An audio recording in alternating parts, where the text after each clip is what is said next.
அவகாசம் வாங்கிக்கிறேன், ஏதோ பிரலாபனம் பண்ணிடுவேன், சுவாமி ஆசீர்வாதம் பண்ணும். அவருக்கு முன்னாடி பேசுறதுக்கு அதிக யோக்கியத்தை எல்லாம் இருந்தாலும் சுவாமிகிட்ட உத்தரவு வாங்கிட்டு ஏதோ வாக்சுத்தியர்த்தமாக பேசுறேன். இந்த புருஷன் அப்படின்னு சொன்னா பெருமாள் உத்தரக்கே குறிக்கும். அதனாலதான் நம்ம புருஷ சூக்தம்னு சொல்றதுனால பெருமாளை நம்ம வழிபடுறோம் புருஷ சூக்தங்கள்னாலே. கிருஷ்ணாவதாரத்துக்கு பூமி தேவி போய் தான் ரொம்ப சிரமத்தை அனுபவிக்கிறோம் அப்படின்னு சொல்லி பிரம்மதேவனை பார்க்க பிரம்மதேவன் பரமேஸ்வரன் எல்லாரையும் அழைச்சுட்டு போய் கோர்பூத்வா அஸ்ருமுகி கிண்ணா கிரந்தந்தி கருணம் விபோ உபஸ்திதாந்திகே தஸ்மை வியசனம் ஸ்வமவோச்சத, என்னால இந்த பூபாரம் தாங்க முடியல அப்படிங்கிற. நம்மளால ஒரு 10 கிலோ கையில வெயிட்ட வச்சுட்டே இருந்தா தாங்க முடியுமா? என்ன முடியாது.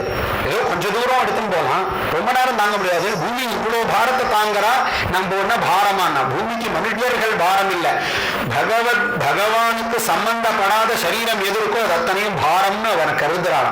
போய் பிரம்மாட்ட அழறான். ஜகாம சத்ரிநயன ஸ்தீரம் க்ஷீரபயோநிதேஹே அப்படின்னு பிரம்மா என்ன சொன்னாருன்னா, நம்ம என்னப்பா பண்றது, ஸ்ரீரங்கம் பிரம்மாவுக்கு கண்ணில் தென்படலை, அதனாலவா திருப்பார்கடலுக்கு போலாம் அப்படின்னு. திருப்பார்கடலுக்கு ஜகாம சத்ரிநயன ஸ்தீரம், பரமேஸ்வரனோட கூட திருப்பார்கடலுக்கு போனாராம். அங்க போய் ஸ்தோத்திரம் பண்ணார். நான் என்ன ஸ்தோத்திரம் பண்ணா? ஒருத்தருக்கு ஒரு ஸ்தோத்திரம் பிடிக்கும் இல்லையா? ஆனா பெருமாளுக்கு பிடிச்ச ஸ்தோத்திரம் என்னன்னா, புருஷம் புருஷ சூக்தேன உபதஸ்தே சமாஹிதா அப்படின்னு.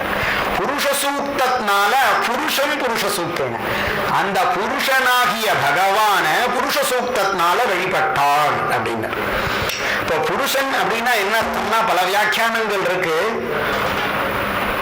பூர்ணத்வாத் புருஷா, புரீஷு சேதே இது புருஷா.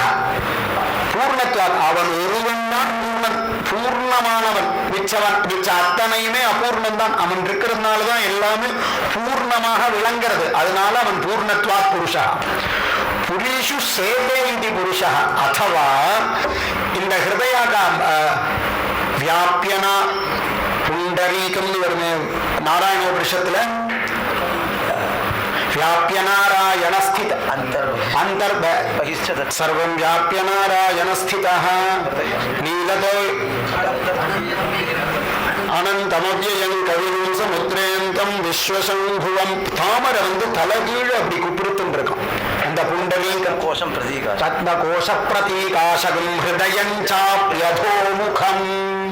அந்த தாமரை புண்டரீகம், ஹிருதய புண்டரீகம் அப்படி இருக்கு. அந்த இடத்துல அந்த சரீரின்னு உபனிஷத் சொல்றது. அந்த இடத்துல பெருமாள் படுத்துட்டு இருக்காரு. இங்க எப்படி ரங்கநாதர் படுத்துட்டு இருக்காரோ அந்த மாதிரி அங்க பெருமாள் புரிஷு சேதைத்தி புருஷா. அதனால அவன் ஒருவன் புருஷன். அந்த புருஷன் இல்லைன்னா நம்ம எல்லாம் ஒண்ணுமே பிரயோஜனம் இல்லை. சக்தி இல்லாதவர்களாக ஆயிட்டோம்னா அப்புறம் அதுக்கு தமிழ்ல செத்து போயிட்டா அப்படிங்கிற. அந்த சத், அந்த புருஷன் இருந்தாதான் நம்ம எல்லாரும் புருஷத்வா தான் நம்மளால பிரகாசிக்க முடியும். புருஷன் யாருன்னா பெருமாள் ஒருவரே அப்படின்னு சொன்னாலும் போறல. அதை தாண்டிலும் காட்டிலும் அதிகமாக புராணங்கள்லாம் விவரிக்கிறது என்னன்னா, எல்லாரும் புருஷனாக முடியாது, எல்லா பெருமாளும் புருஷனாக முடியாது. மனிதர்கள் ஆகிறதுலாம் இருக்கட்டும், தேவர்கள்லாம் ஆகிறது இருக்கட்டும், எல்லா பெருமாளுமே புருஷனாக முடியாது அப்படின்ட்டு ரங்கநாதர் எங்கேயாவது கோச்சு பாரோ தெரியல.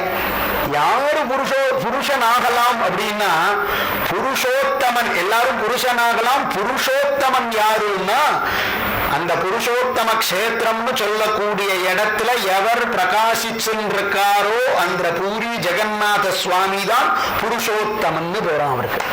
அதனாலதான் அந்த கஷேத்திரத்துக்கு புருஷோத்தம கஷேத்திரம்னு பேராம். இந்த புருஷோத்தம கஷேத்திர மகாத்மியம் எவ்வளவோ சொல்லியிருக்கு, எவ்வளவு இடத்துலையும் சொல்லியிருக்கு. நம்ம இப்ப ஸ்காந்த புராணத்தை எடுத்துட்டு இருக்கோம், வியாசோக்தமான ஸ்காந்த புராணத்தை எடுத்துட்டு இருக்கோம். சந்தி க்ஷேத்ராணி சான்யானி சர்வபாபஹராணி ச. இந்த ஸ்ரீரங்கம்னு க்ஷேத்திரம் இருக்கே, எல்லா பாபத்தையும் போகக்கூடிய க்ஷேத்திரம். இந்த காவேரி தீரம் இருக்கே, ரொம்ப வசதியான க்ஷேத்திரம். தத்தேசவாசினாம் பூயா கிமுத தீரவாசினாம் அப்படிங்கிறார்.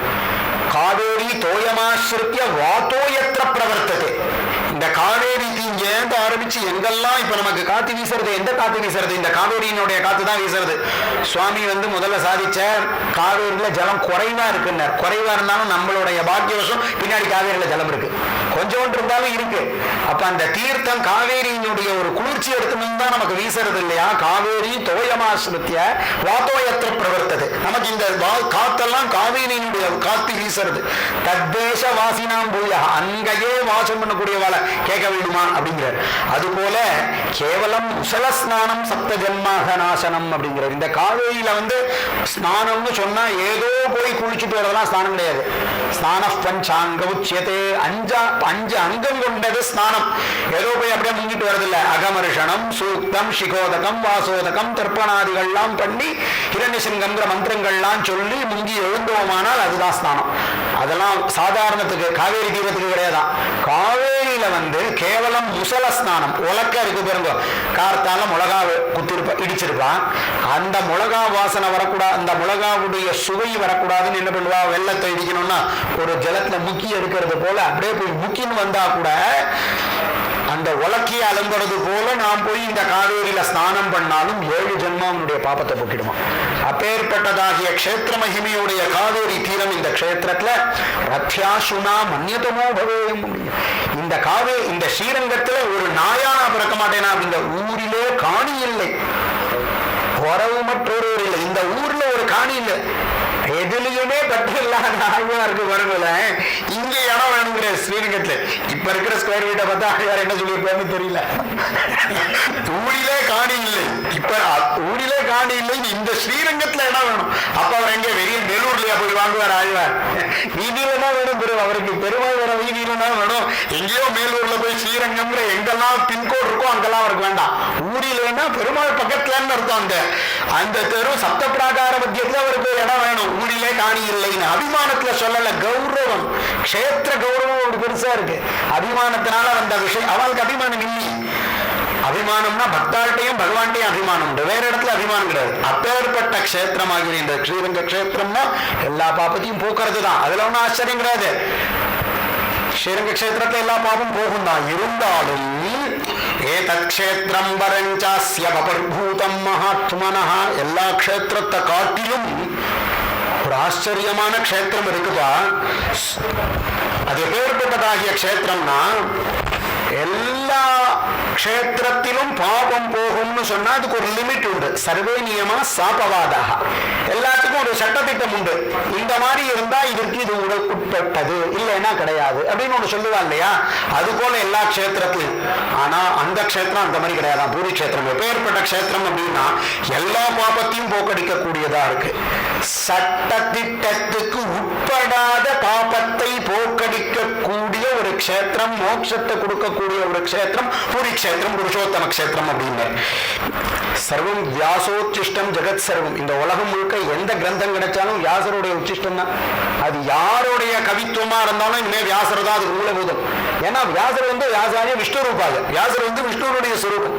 அதனால இதை மாற்று கருத்து, இதற்கு மாறுதாக ஒரு கருத்து சொன்னா அதை யாரும் ஏற்றுக்க மாட்டான்.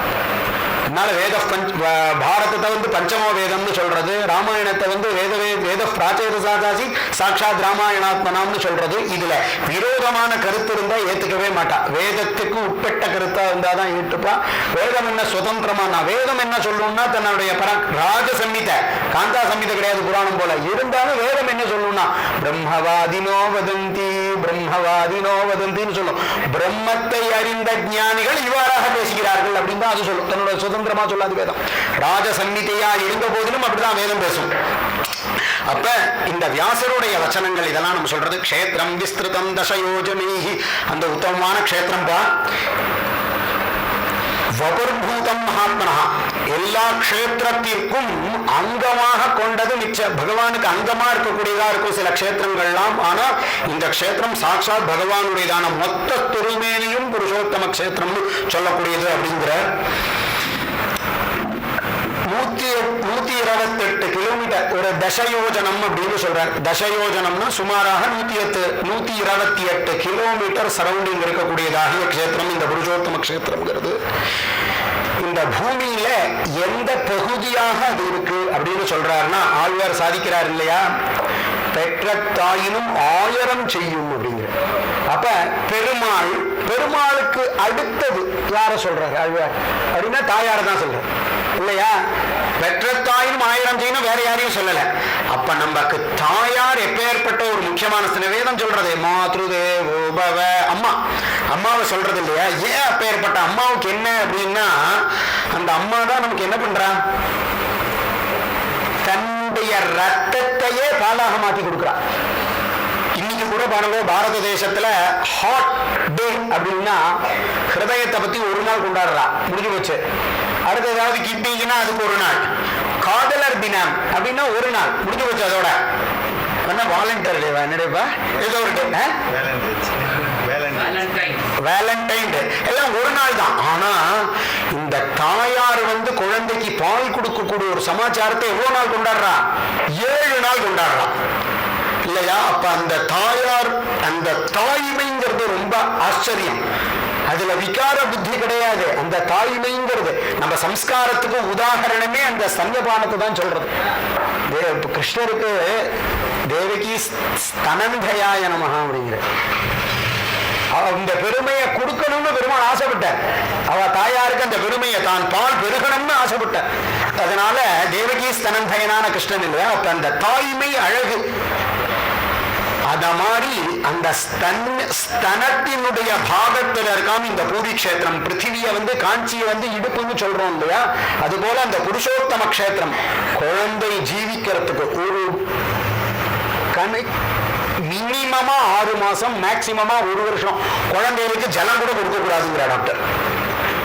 தாய்ப்பாலை தவிர வேற எதுவுமே கொடுக்க கூடாதுங்கிற. அப்ப அந்த குழந்தைய காக்கக்கூடியது மொத்த தாயார்னு சொன்னாலும் அந்த சன்யபானம் எப்படி அந்த குழந்தைய ரட்சிக்கிறதோ, அப்ப மொத்த சரீரம் ரட்சிச்சாலும் குழந்தைய முக்கியமா அந்த குழந்தை ஜீவாதாரமா இருக்கிறதுக்கு காரணம் சன்யபானம் இல்லையா? அது போல எல்லா பெருமாளும் எங்கதான் இருந்தாலும், உலகளந்த பெருமாள் உலகம் முழுக்க தானே இருக்கார் திரிவிக்ரமன், இருந்த போதிலும் அந்த பூரி கஷேத்திரம் எல்லாரையும் அந்த மாதிரி காப்பாற்றுற கஷேத்திரமா இருக்காம். இது ஸ்தனபாகமா இருக்கு பூரி கஷேத்திரம் அப்படின்னு சொல்ற. அப்படி ஆச்சரியமான கஷேத்திரம். தாபத்ரயா விபூதா ஹி முச்யந்தே ஜந்தவஹ கதம். இந்த கதை அப்படிங்கிறது ஒரு கேள்வி பதிலாக தான் சாமான்யமா அமையும். சுவாமி எவ்வளவு நேரம் சுவாமி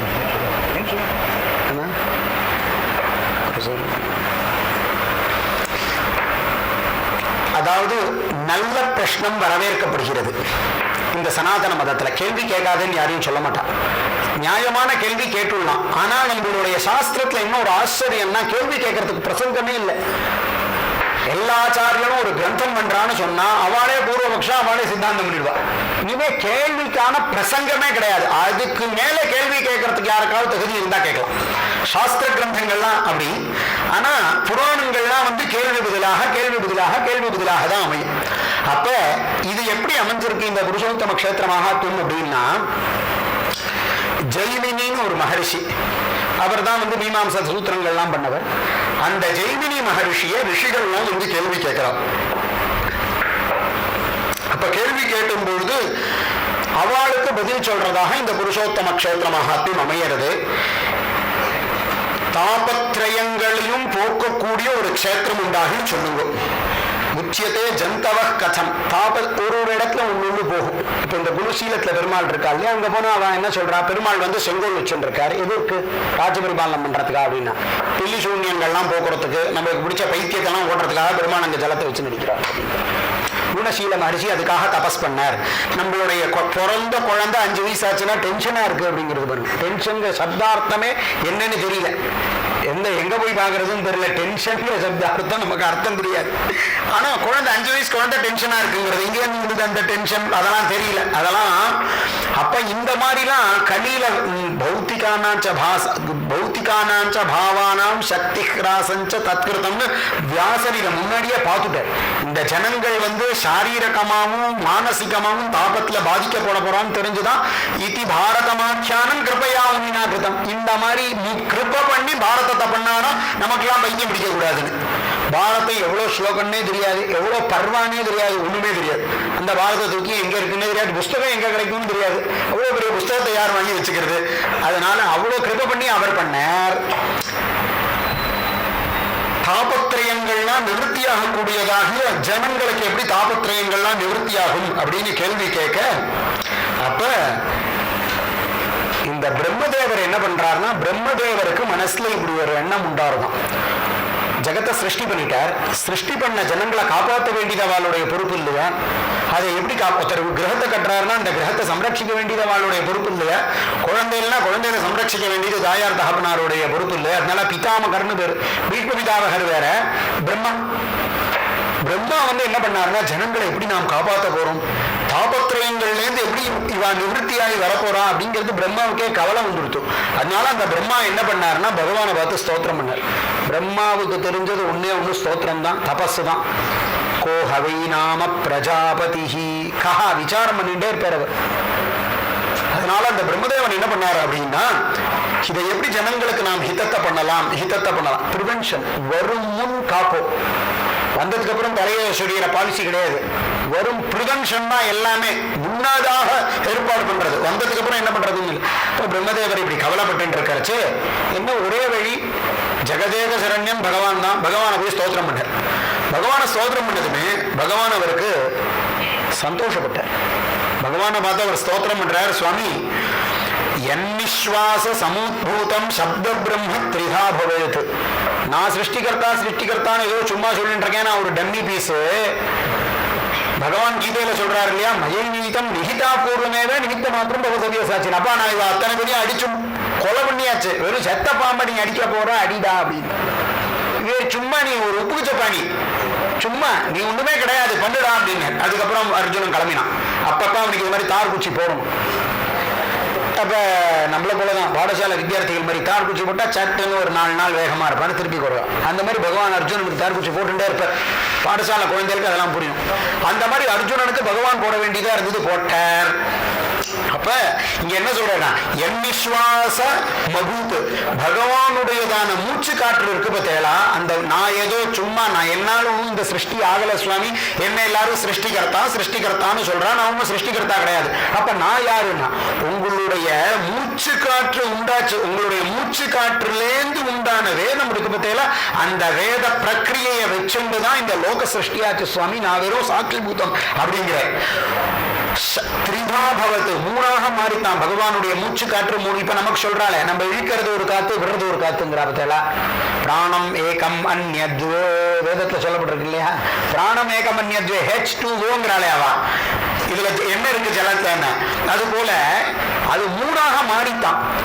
என்ன மூணாக மாறித்துனா, ரிக்வேதம் யஜுர்வேதம் சாமவேதம், இது மூணாக பகவானுடைய மூச்சு காற்று மாறித்து அதை ஆதாரமாக கொண்டு இந்த ஜெகத்தை சிருஷ்டி பண்ணேன். அப்ப இந்த ஜெகத்தை சிருஷ்டி பண்ண உண்டானே இந்த ஜெகம் உலகம் தோன்றித்து. புருஷோத்தமா இதை காப்பாற்ற வேண்டியது உன்னுடைய கடமையாச்சு. எப்படி ஜனங்களை நான் ரட்சிப்பேன், ஜனங்களை எப்படி சௌக்கியமா இருப்பா அப்படின்னு சொல்லுங்கன்னு கேட்டதுமே பகவானுக்கு ஸ்தோத்திரம் பண்ணா ரொம்ப பிடிக்கும். ஏன், நமக்கே ஸ்தோத்திரம் பண்ணா ரொம்ப பிடிக்கும். மனுஷ்யாவா ஈடேன்யாஹ பிதரோ நமஸ்யாஹ தேவா யஜ்ஞாஹ தேவதா ஏவ தத்யதா பாகையஜதி. வேதம் சொல்றது. இப்ப மனுஷர்களை சுலபமா வழிக்கு கொண்டு வரதுக்கு என்னடா உபாயம்னா, மனுஷ்யாவா ஈடேன்யாஹ மனுஷர்கள் எதனால சந்தோஷப்படுறான்னா, அவளை ஸ்தோத்திரம் பண்ணா சந்தோஷப்பட்டுருவான். பிதரோ நமஸ்யாஹ, பித்ருக்கள் நமஸ்காரம் பண்ணா சந்தோஷப்பட்டுவா. அதனாலதான் முதல்ல பிதர்கள் ஒரு காரியம் பண்றச்சே, தேவதா பிதൃ மகாயோகி பேதச்சா நமஸ்வதாயி ஸ்வாஹாயி நித்தியமேவ நமோ நமங்கிற மந்திரத்தை சொல்லுவா. இதை 3 வாட்டி சொல்லி ஸ்ராத்த கர்மா ஆரம்பிச்சான்னா அஸ்வமேதம் பண்ண பலன்னு சொல்லியிருக்கு. அதனால இதை சொல்லிதான் இன்னைக்கு அநேகமா எல்லா மதஸ்தாலும் பண்றான்னு நினைக்கிறேன். மதஸ்தால்னு சொல்றதுக்கு இல்ல, திரிமதஸ்தாலும் இந்த சொல்லிருக்கான்னு நான் நினைக்கிறேன். அநேகமா எனக்கு அப்படித்தானே, அப்படி அந்த மாதிரி ஒரு ஆச்சரியமான ஸ்லோகம் இது. ஏன்னா பித்ருக்களுக்கு நமஸ்காரம்னா பிரீத்தி. தேவா யஜ்ஞாஹ, தேவர்களுக்கு இது தேவர்கள் யஜ்ஞத்தினால சந்தோஷப்படுவேன் பகவான் சொல்றேன். இது தேவா யஜ்ஞா தேவர்கள் பகவான் சொல்றார் இதः பிரதானம் தேவா உபஜீவந்தி அமுத பிரதானம் மனுஷா உதः பிரதானம் தேவா உபஜீவந்தி அமுத பிரதானம் மனுஷா உபஜீவந்தி. இங்க கொடுக்கறதுனால தேவர்கள் சந்தோஷப்படுறா, தேவர்கள் கொடுக்கறதுனால நாம் சந்தோஷப்படுறோம். பரஸ்பரம் பாவயந்தா பிரமவாசித. நம்ம இங்கேருந்து அவள் கொடுத்தாதான் தேவலோகத்துக்கு உண்டு, தேவலோகத்துல இருந்து மழை விட்டாதான் ஜலம் உண்டு. வச்சுட்டா ஜலம் விட்டா காவேரியில ஜலம் நாம இல்ல இருந்தா வச்சுக்க முடியுமா? அசாம்ல அடிச்சுட்டு போறது பாருங்க வெள்ளம், யாரால தடுக்க முடியும்? முடியல. பாம்பேல மழை பெய்யறது கொட்டி தீக்கிறது தடுக்க முடியுமா? முடியல. யாரால முடியும்? முடியாது. எல்லாம் பகவானுடைய சங்கல்பம் இல்லையா?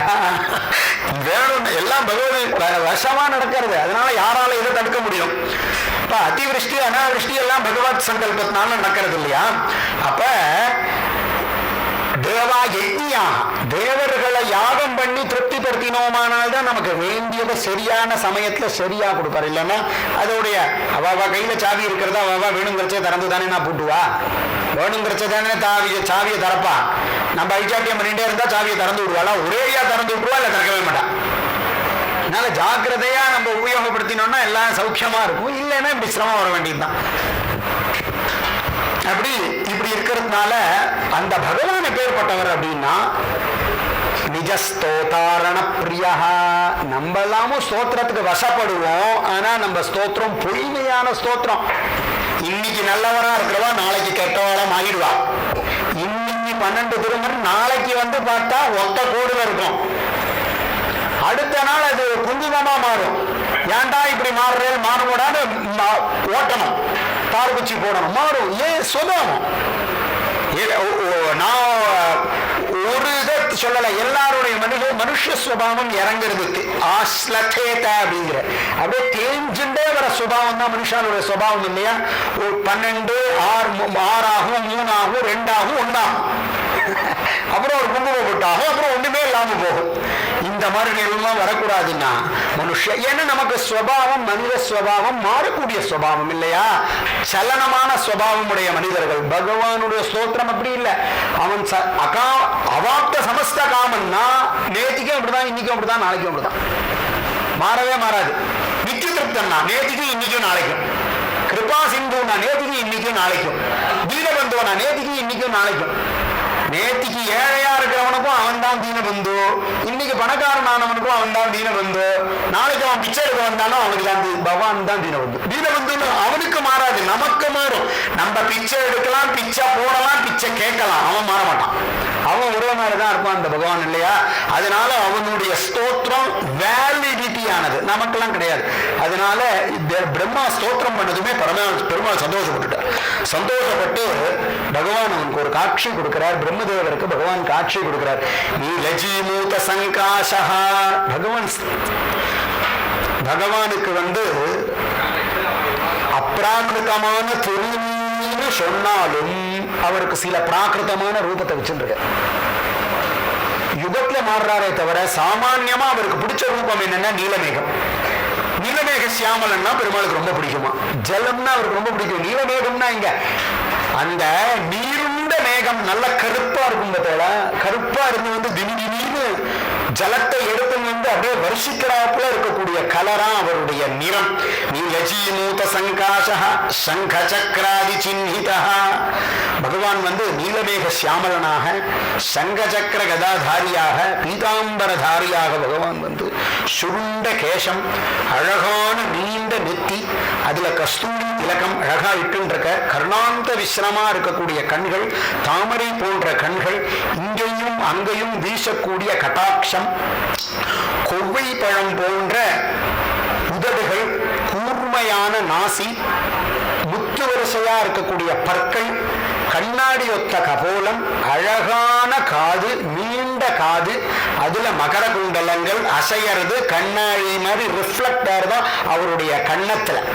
நல்ல நீளமான கொம்பு கிரீவம், நீளமான சங்கம் போல நீளமான கழுத்து, அதுக்கு ஏற்ற புஜங்கள், கையில கைவளையங்கள், தோல்ல தோல் வளையங்கள், ஆச்சரியமான ஆபரணங்கள், ஸ்ரீவத்சம் என்னும் சொல்லக்கூடிய பகவானுக்கு ஒரு மச்சம், அதுல மகாலட்சுமி தாயார் இருக்க, கௌஸ்துபம் என்னும் ஒரு மணி, வனமாலை, இது ஆச்சரியமான ஒரு திருமேனியில பகவான் அவருக்கு காட்சி கொடுத்தார். பகவான் வருணன் எப்படி வருவார்? நடந்து வருவாரா? நமக்கே வாகனம் இருக்கு, 2 சக்கரமோ 4 சக்கரமோ. பகவான் யாரை தொட்டிந்து வருவார்? பகவான் தனியா வரமாட்டார். பெருமாள் யாரை தொட்டிந்து வருவார்? எதை தொட்டிந்து வருவார்? அவருக்கு வரத்து தெரியாதானா? தெரியும். ஆனா அவரால் தனியா வர முடியாது. எல்லாரும் நமக்கு இன்னைக்கு எல்லா சேவையும் பெருமாளை சேவிக்கணும்னு ஆசைப்பட்டாலும் கருட சேவைக்கு மாத்திரம் எங்கேருந்து கூட்டம் வரும், எப்படி வரும் தெரியாது. ஆமா, எங்கேருந்துதான் அந்த கருட சேவைக்கு பெருமாளை யாராவது போய் கருடன் தான் கூப்பிட்டானா? யாரு கூப்பிட்டா? யாராவது பத்திரிகை வச்சு அழைச்சாலா கருட சேவைக்கு வாங்குவோம்னா? கல்கருடன்னா உள்ள நுழைய முடியாது. ஸ்ரீரங்கத்துல 4 கருடம் உள்ள வரவே முடியாது. எங்கேருந்து தான் கூட்டம் வருமோ தெரியல. நேத்திக்கு இருந்த ஜனங்க தானே இன்னைக்கு இருந்தா. நேத்திக்கு பார்க்காம இருந்தாளா? கண்டிப்பா பார்க்காம இருக்க மாட்டா. ஸ்ரீரங்கத்துல எப்படி வந்தா தெரியல. திருமலையில எங்கன்னா கருட சேவன்னா கூட்டம் வந்து விடுறது. ஏன்? அந்த கருடன் பெருமாளுக்கு பிடிச்ச வாகனம். ஏன் பெருமாளுக்கு பிடிச்ச வாகனம்னா பதகேந்திர சமாரூடா. பகவான் வந்து கருடன் மேல வரார். ஏன் பகவான் கருடன் மேல வரார் அப்படின்னா சந்தோமயேன கருடேன சமுஹ்யமானஹா சக்ராயுதோப்யகமதாசு யதோ கஜேந்திரா அப்படின்னு பாகவதம். பெருமாளுக்கு நமக்கு தெரியாம இருக்கலாம், ஸ்ரீரங்கத்துல நமக்கு தெரியலாம், வேதம் படிச்சவாள தள்ளுவோன்னு சொல்றாப்புல நமக்கு தோணலாம். அது பெருமாளுடைய சுபாவம் இல்ல. வேதம் படிச்சவாளை பார்த்தா ஹிருதயத்திலேந்து கட்டாட்சிக்கிறவர் பெருமாள். அவருக்கு வேதம்னா அப்படி பிடிக்குமா? அதனாலதான் அவர் பெருமாள் வந்து தோலை பிடிச்சுன்னு வர்றாருன்னா யாரை தோலை பிடிச்சுன்னு போவா? நம்மளால முடியலன்னா நம்ம இன்னொருத்தர தோல் பிடிச்சுன்னு போவோம் இல்லையா? அது போல பெருமாளுக்கு வேதம்னா அவ்வளவு பிடிச்சது.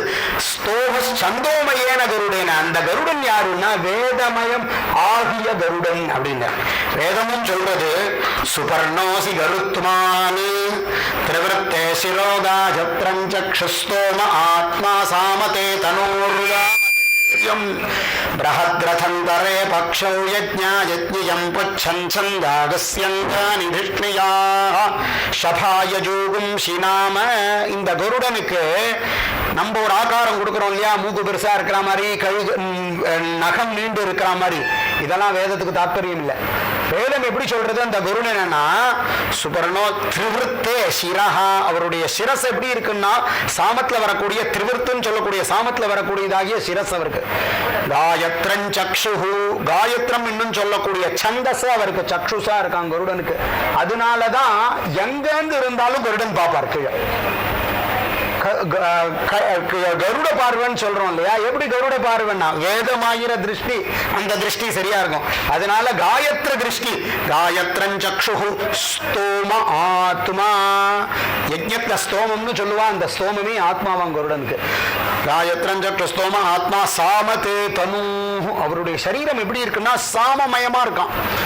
சாமவேதமாகிய தனு கருடனுக்கு.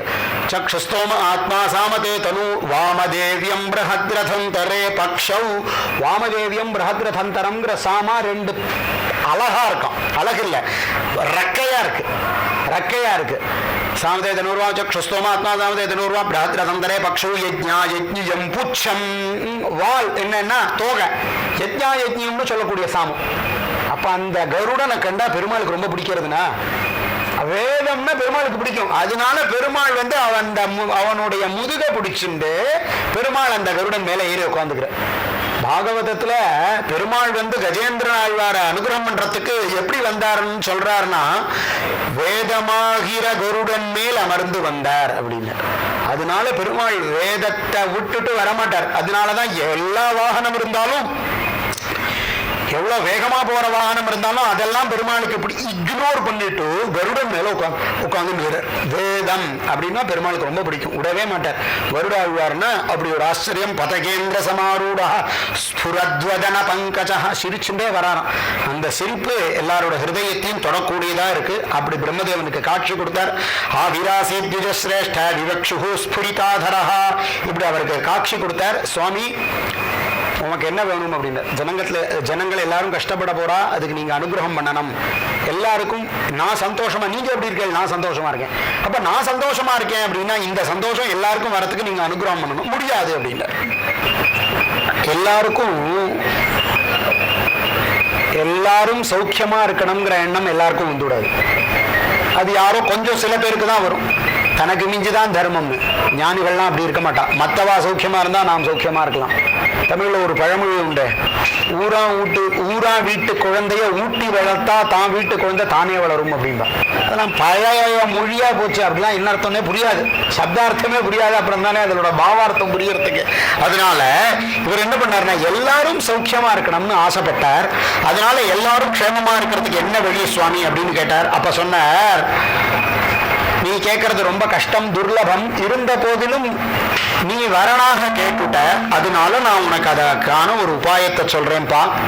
சாகரஸ்யோத்தரே தீரே மகாநத்யாஸ்து தட்சிணே. இந்த கிழக்கு சமுத்திரத்துல உத்தர பக்கத்துல, சமுத்திரத்துக்கு உத்தரத்துல வடக்கால மகாநத்யாஸ்து தட்சிணே, மகாநதின்னு சொல்லக்கூடிய நதிக்கு தட்சிண பகுதியில ஒரு இடம் இருக்குப்பா. சர்வ தீர்த்த பலப்பிரதா. தீர்த்த யாத்திரை அப்படின்னு சொன்னா கோவில போய் சேவிப்பது, திவ்ய தேச யாத்திரைன்னு அர்த்தம். அப்படி திவ்ய தேசங்களிலே ரொம்ப வசதியா இருக்கக்கூடிய ஒரு க்ஷேத்திரம் பா.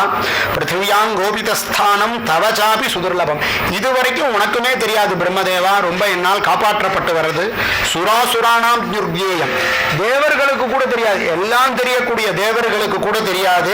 ஏன் அப்படின்னா என்னால் அது மூடப்பட்டிருக்கு. மாயையா ஆச்சாதிதம், என்னுடைய மாயையினால மூடப்பட்டிருக்கு அப்படிங்கிறார். வாசுதேவ சர்வமிதி ச மகாத்மா சுதுர்லபா. ஏன் அப்படின்னா மம மாயா துரத்தியா, என்னுடைய மாயையினால மூடினா இந்த எல்லாம் வாசுதேவன் தெரியாம போயிடும். ஏன் அப்படின்னா பகவானுடையதான ஒரு ஸ்பெஷல் எனர்ஜி மாயை, அந்த மாயையினால மூடி வச்சிருக்கார். அதனால எல்லாம் வாசுதேவன் நமக்கு மறைக்கப்படுறது. அதனால அது போல தேவர்களுக்கும் இந்த கண்ணில் புலன்படாது இந்த புருஷோத்தம க்ஷேத்திரம், யாருக்குமே தெரியாதுப்பா, என்னால் காப்பாற்றப்பட்டு வருது. உனக்காக நான் என்ன பண்றேன் அப்படின்னா அந்த க்ஷேத்திரத்தை நான் இப்ப பிரகாசிக்க செய்கிறேன். அங்க நான் எப்படி இருக்கேன் அப்படின்னா சர்வசங்க பரித்யக்தா தத்ர திஷ்டாமி தேகபிருத்து அப்படிங்கிற, எல்லாத்தையும் நான் விட்டுட்டு அங்க நான் சரீரத்தோட கூட போய் நான் அங்க இருக்கேன் அப்படிங்கிற.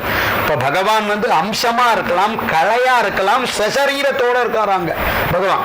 எங்க நான் புருஷோத்தம க்ஷேத்திரத்துல தேகபிருத்து அப்படிங்கிற மொத்த என்னுடைய கலைகளையும் கொண்டு நான் அங்க போய் இருக்கேன் அப்படிங்கிற. பாகவதத்திலேயே கிருஷ்ணாவதாரத்தை சொல்லும்போது எல்லா அவதாரத்தையும் சொல்லிட்டு ஏதே அம்சகலா பும்சாம் கிருஷ்ணஸ்து பகவான் ஸ்வயம் அப்படின்னா, கிருஷ்ணோரர்த்தம் மகாபாகான்னு ராமர் பிறக்கச்சே பாதியில தான் பிறந்தாராம். 50% மிச்சம் 50% எங்க இருக்குன்னா சேஷோ லக்ஷ்மண உச்சியத்தைங்கிற நாளாக பிரிச்சுன்னு வந்தார் இல்லையா, நாளாக பிரிச்சுன்னு வந்தார். அப்ப 25% பகவானுடைய அம்சத்திலையும் பர்சன்டேஜ் இருக்கு போல இருக்கு. ஏதேச்ச அம்சகலா பும்சாம் கிருஷ்ணஸ்து பகவான் ஸ்வயம். இதெல்லாம் இருந்தாலும் இந்த கிருஷ்ணாவதாரம் எப்பேற்பட்டதுதான் 100க்கு 100 சென்டம் 100க்கு 100 பிறந்தாராம் கிருஷ்ணர், ஆவிர்பவிச்சார். அப்ப காலம் என்னன்னா அப்படி ஜனங்களுக்கு அனுகிரகம் பண்ணணும்னு. அது போல இங்க என்ன சொல்றாருன்னா அங்க கலைகளோட பிறந்தார். இங்க நான் என்ன பண்றேன்னா என்னுடைய மொத்த தேகத்தோட நான் அங்க இருக்கேன், எல்லாத்தையும் விட்டுட்டு நான் அங்க இருக்கேன் அப்படிங்கிறார். ஈதிருஷம் தத்ர கத்வைவ திரக்ஷ்யசே மாம் பிதாமக அப்படின்னார். அப்பா பிரம்மதேவனே, இந்த மாதிரி எல்லா சாநித்தியத்தோட எல்லா தீர்த்தத்தினுடைய ரசமாகிய எசன்ஸா இருக்கக்கூடிய என்னை நீ அந்த க்ஷேத்திரத்தில் ஆராதிப்பாயாக, நான் அனுகிரகம் செய்கிறேன் அப்படின்னு பிரம்மதேவன் இடத்துல சொல்றார். வாருண்யாந்திஷியத் குண்டம் ரௌஹிணீம் நாம விஸ்ருதம், அடையாளத்தை சொல்றார். கிழக்கு சமுத்திரத்துல வடக்கு பக்கத்துல, கிழக்கு சமுத்திரத்துக்கு வடக்கால, மகாநதிக்கு தெற்கால அங்க ரௌஹிணம்னு ஒரு குண்டம் இருக்கு. அந்த குண்டத்துக்கு பশ্চিம பாகத்துல நான் அங்க இருக்கேன், என்ன அங்க ஆராதிப்பாயாக அப்படின்னு சொல்லிட்டு ஸ்ருதிகளாலையும் ஸ்மிருதிகளாலையும் இதிகாச புராணங்களாலையும் இது இதுவரைக்கும் காமிச்சு கொடுக்கப்படலை யாருக்குமே. ஆனா நீ என்ன பண்ணணும்னு ஆசைப்பட்டுட்ட, சுவார்த்தம் இல்லாம எல்லாரும் சௌக்கியமா இருக்கணும்னு நீ ஆசைப்பட்டதுனால பிரகாசயாமி, நான் இப்ப அதை பிரகாசப்படுத்த போறேன், அந்த க்ஷேத்திரத்துக்கு போ அப்படின்னு சொல்ற. இந்த க்ஷேத்திரத்தினுடைய மகாத்மியத்தை ஆரம்பிக்கிறச்சே சொல்றார். விரதேஷு தீர்த்தேஷு ச யஜ்ஞதானயோஹோ புண்ணியம் யதுக்தம் விமலாத்மனாம் ஈதத்.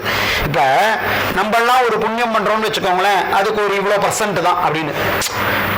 ஒரு சாப்பாடு பண்றோம்னு வச்சுக்கோங்களேன், ஒரு அக்கார வடசல் பண்றோம் அப்படின்னா அதுக்கு யாராவது சாப்பிட்றவா, நல்லா சாப்பிட்டு நாக்கு பழுத்தவா, அதுக்கு ஒரு டேஸ்டுக்கு மார்க் கொடுத்தான்னு வச்சுக்கோங்களேன், இந்த அக்கார வடசலுக்கு 100க்கு 50 மார்க், 100க்கு 20 மார்க், 100க்கு 30 மார்க், 100க்கு 100 ஒரிஜினல் அக்கார விடுசல் ஒரிஜினல் புளியோதரைங்கிற அவத்தெல்லாம் அந்த மாதிரி மார்க் வேணும் இல்லையா? 100க்கு 100ங்கிற மார்க்.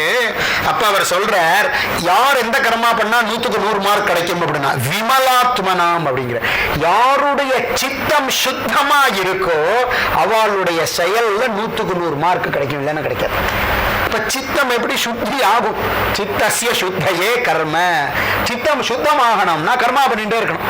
சித்த சுத்தி தாராதான் மோட்சத்தை அடைய முடியாது, என்ன அடைய முடியாது. சித்தம் சுத்தம் இல்லாம கருப்பான துணியில என்னென்ன காட்ட முடியும்? நம்மளால வேற கலரை காமிச்சுட முடியுமா?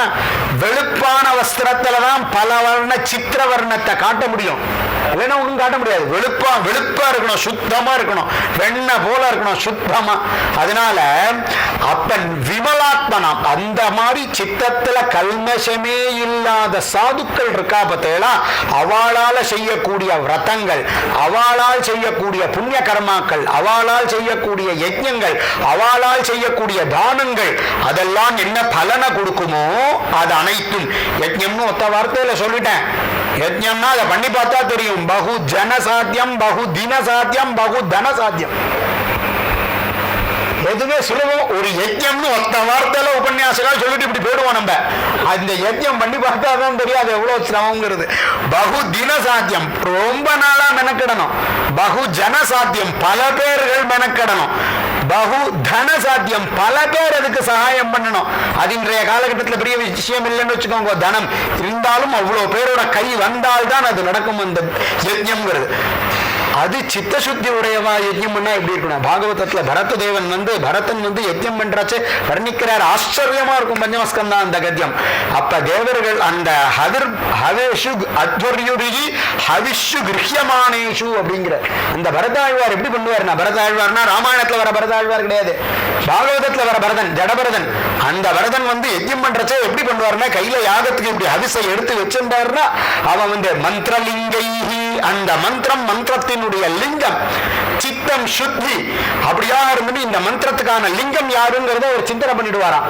அவர் சாஸ்திரஜர் இல்லையா, அதனால அவர் என்ன பண்ணுவார்னா, இந்த சப்தத்தினுடைய ரூபம், மந்திரத்தினுடைய லிங்கம், ரித்விக்கு தட்சிணை முதலியவைகள் அத்தனையும் சிந்தனை பண்ணி, இது இந்திரனுக்கு யாகம்னா இந்திரனுடைய ஸ்வரூபத்தை சிந்தனை பண்ணி, அந்த இந்திரன் யாருன்னா அங்கான் எங்கா தேவதான்னு விராட் ஸ்வரூபமா இருக்கக்கூடிய பகவானுடைய அங்கபூதமாக இருக்கக்கூடிய இந்த இந்திரனுக்கு யாகம் கொடுக்கிறார்னதுமே தேவதைகள் அப்படியே வாங்கி டபால்னு வாயில போட்டுக்குமா.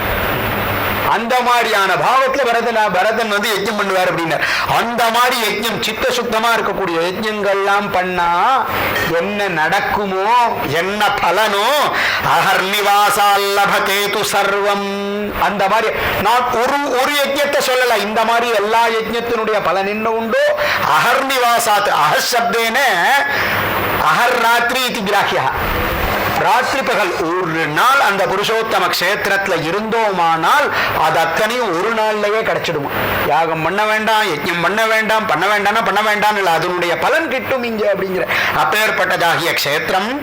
நிமேஷவாசாத் கலு அஸ்வமேதிகம், நிமேஷவாசாத் ஒரு நிமிஷத்தினால அஸ்வமேதத்தினுடைய பலன் கிடைக்கும் அப்படின்னர்.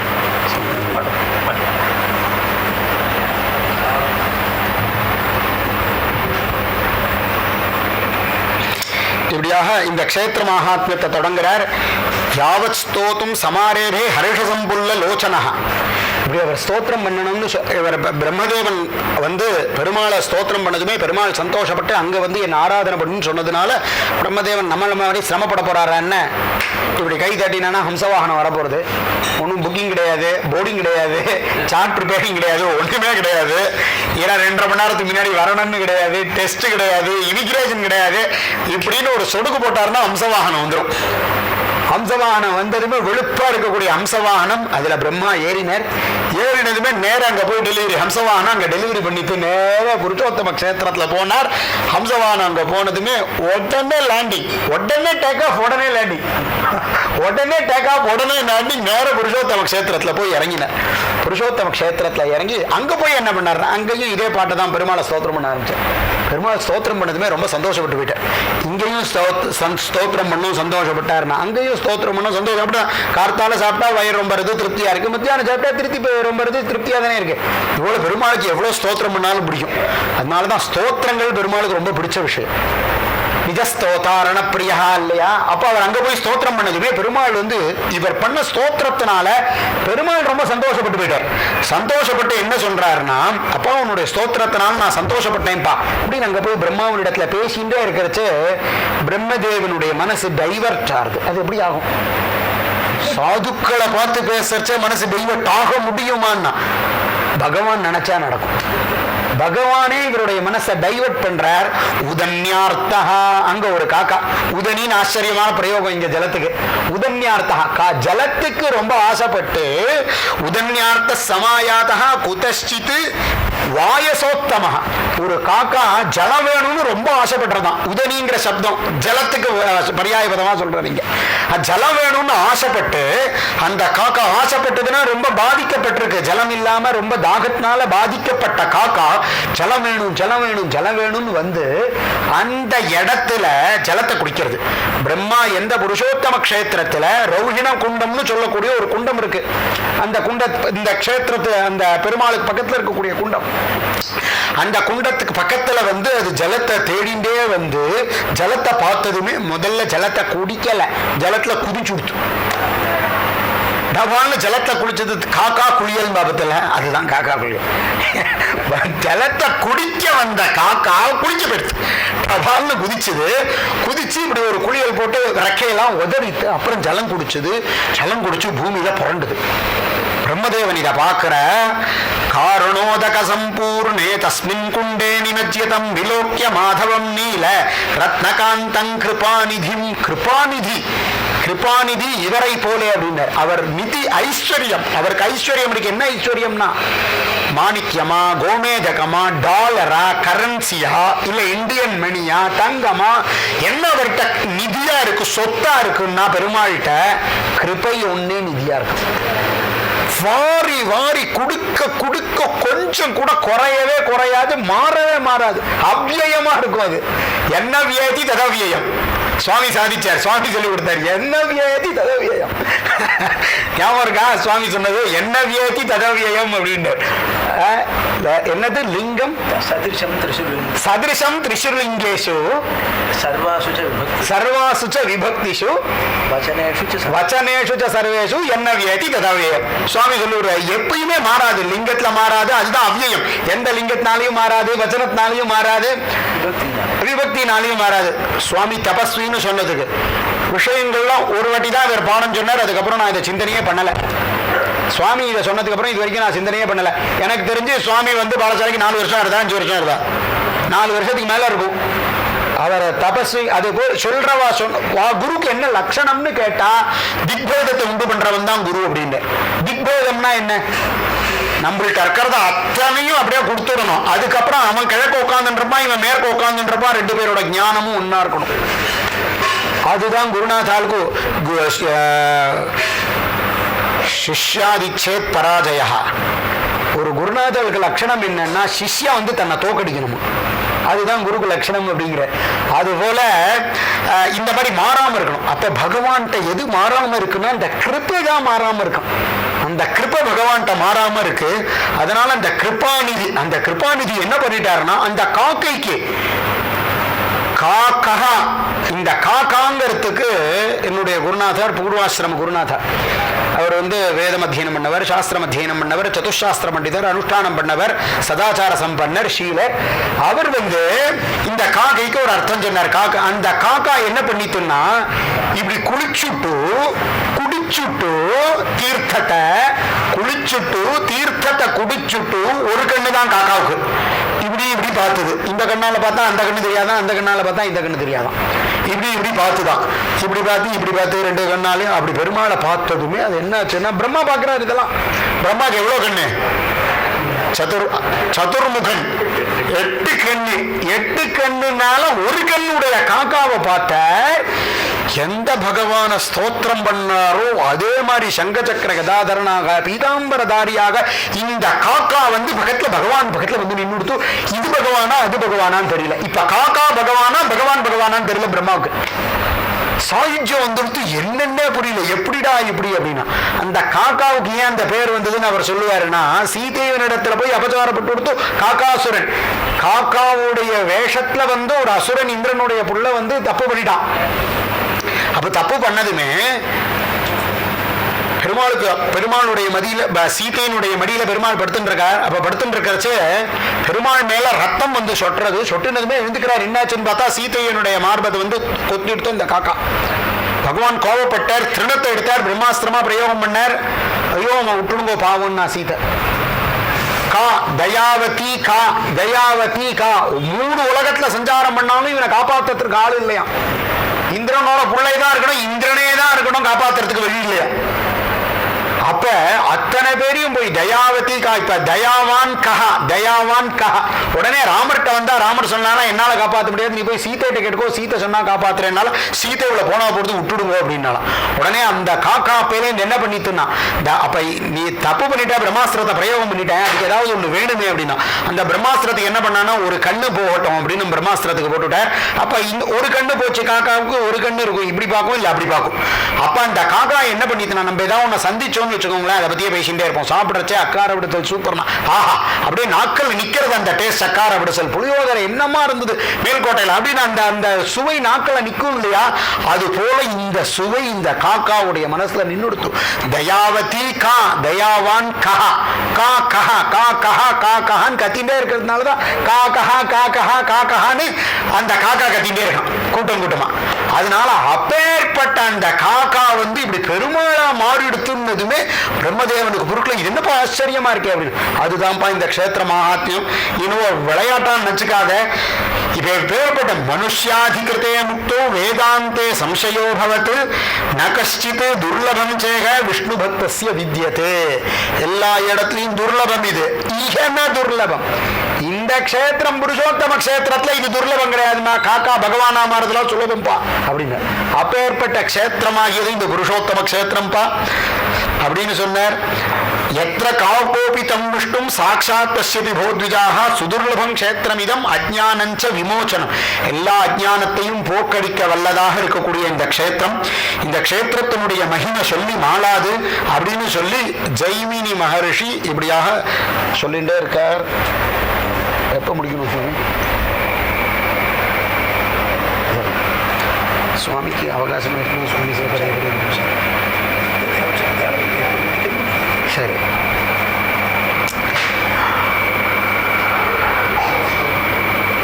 இது மாதிரி நீலாத்ரின்னு பேர் அந்த இடத்துக்கு. நீலாச்சலம்னு பேர். அது ஒரு மலை, நீலாச்சல பர்வதம். அந்த பர்வதத்துல ஒரு குகை. அந்த குகையில தான் பகவான் ஜெகநாதர் இருக்கார்.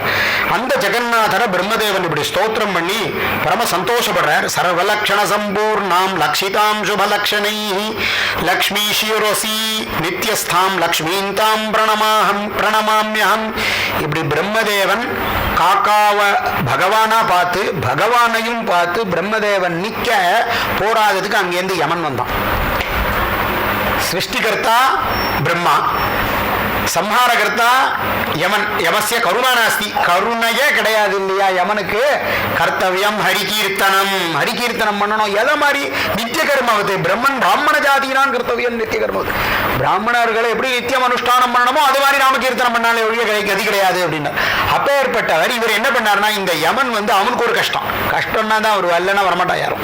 இல்லை வெறுமை யாராவது போய் யாரையா பார்ப்போமா, ஏதாவது வேணும்னா தானே பார்ப்போம். அப்ப யமனுக்கு கஷ்டம். யமனுக்கு என்னடா கஷ்டம் அப்படின்னா யமனுக்கு ஒரு கஷ்டம். அதனால யமன் வந்து பகவானை ஸ்தோத்திரம் பண்ணார். பகவான் அவன்கிட்ட பேசவே இல்லை. பிரம்மாட்டவையாவது பேசினார், பகவான் யமன்கிட்ட பேசவே இல்லை. நம்ம பாட்டுக்கு ஸ்தோத்திரம் பண்றான், வரிசையா அவர் ஸ்தோத்திரம் பண்றார். பெருமாள் சந்தோஷப்பட்டார். ஆனா லக்ஷ்மி தாயார் அனுப்பிச்சு வச்சார். தாயார் வந்து இவனை பார்த்தா, உன்னுடைய ஸ்தோத்திரத்தினால நான் சந்தோஷப்பட்டேன், நீ என்ன காரணமா வந்திருக்கியோ அந்த காரியம் நடக்காது அப்படின்னு. இன்னும் என்ன காரணமா வந்திருக்கான்? இந்த காக்காவை கொண்டு போற டியூட்டி யமன்து அப்படின்னா சிரிக்க மாட்டாளா? ஒரு பெரிய ராஜா ஒரு கொசுவை வச்சுன்னு போறதுக்கு வருவாளா என்ன? அந்த கொசுக்கு ஒரு நெட்டு போட்டா தானா வெளியில போறது. ஆனா யமனால பண்ண முடியலையா? ஏன் பண்ண முடியலையா? யமனுக்கு கீழே 100 பட்டர்கள் இருப்பா இல்லையா? ஒரு ஜீவனும் காலமானா யமன் 2 பேர் அப்பாயின்மெண்ட் பண்ணுவான் அவளுக்கு.